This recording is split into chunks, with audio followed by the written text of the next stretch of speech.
তখন দেখা যায় যে পর্যাপ্ত চাকুরি, পর্যাপ্ত কর্মসংস্থান বাংলাদেশে নেই।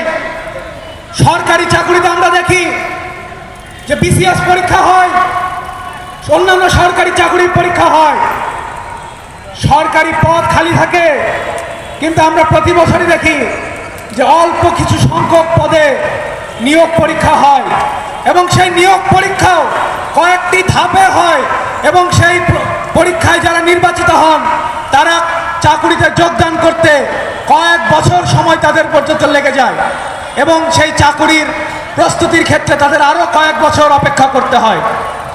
বেসরকারি খাতে আমরা দেখেছি যে প্রতিনিয়তই বাংলাদেশে কর্মসংস্থানের যে সুযোগ, সেই সুযোগ সংকুচিত হয়ে আসছে। সেই ক্ষোভ থেকেই বাংলার ছাত্র সমাজ গত বছরের জুলাইয়ে রাজপথে নেমে এসেছিল এবং আপনারা জানবেন এই গত জুলাইয়ের 15 তারিখে, গত বছরের 15 তারিখ ঢাকা বিশ্ববিদ্যালয়ে শিক্ষার্থীদের উপর হামলার মধ্য দিয়ে সেই যে কোটা সংস্কারের যে আন্দোলন, সেই আন্দোলন পরবর্তীতে স্বৈরাচার হাসিনা পতনের আন্দোলনে রূপান্তরিত হয়। সংগ্রামী বন্ধুগণ, স্বৈরাচার হাসিনার পতন হয়েছে,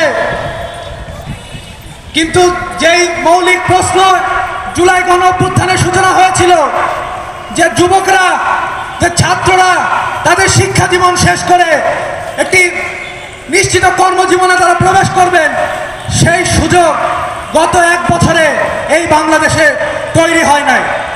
আমরা দেখেছি যে বাংলাদেশে গত কয়েক মাস পূর্বে খুব মহাসমারোহে এখানে বিনিয়োগ উৎসব হয়েছে।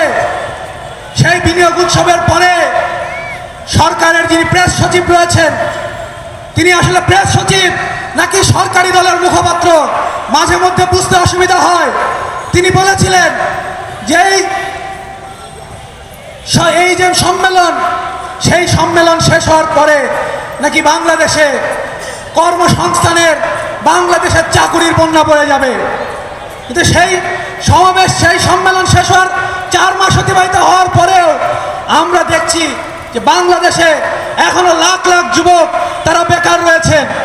আমরা দেখেছি যে 43তম বিসিএসে যারা পাশ করেছেন, প্রাথমিক দফায় যারা সুপারিশপ্রাপ্ত হয়েছিলেন, তাদের পরবর্তী সুপারিশে এসে তাদের অনেকের নাম বাদ দিয়ে দেওয়া হয়েছে, প্রায় 227 জন।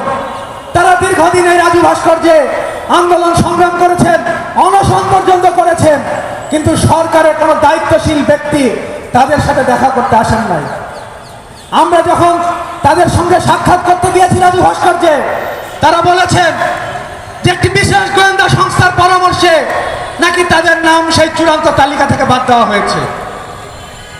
যখন আমরা জিজ্ঞেস করলাম যে এই ধরনের বৈষম্য কেন আপনাদের সাথে হচ্ছে, তখন তারা বলেছেন যে তারা একটা নির্দিষ্ট ধর্মগোষ্ঠীর অধিকাংশ ব্যক্তি, সুতরাং তারা আশঙ্কা করছেন যে 5ই আগস্ট পরবর্তী সময়ে বাংলাদেশে যেভাবে একটি নতুন ট্যাগিংয়ের রাজনীতি চলছে, সেই ট্যাগিংয়ের ধারায় তাদেরকে এই যে প্রাথমিক যেই গেজেট হয়েছিল, সেই গেজেট থেকে তাদের নাম বাদ দিয়ে চূড়ান্ত গেজেটের তালিকা প্রকাশ করা হয়েছে। আজও সেই 227 জনের ভাগ্যে কি ঘটছে আমরা এখনো পর্যন্ত তাদের চাকরিতে বহালের কোনো খবর, কোনো নির্দেশ অথবা কোনো গেজেট আমরা এখনো পর্যন্ত দেখতে পাই নাই। সংগ্রামী বন্ধুগণ,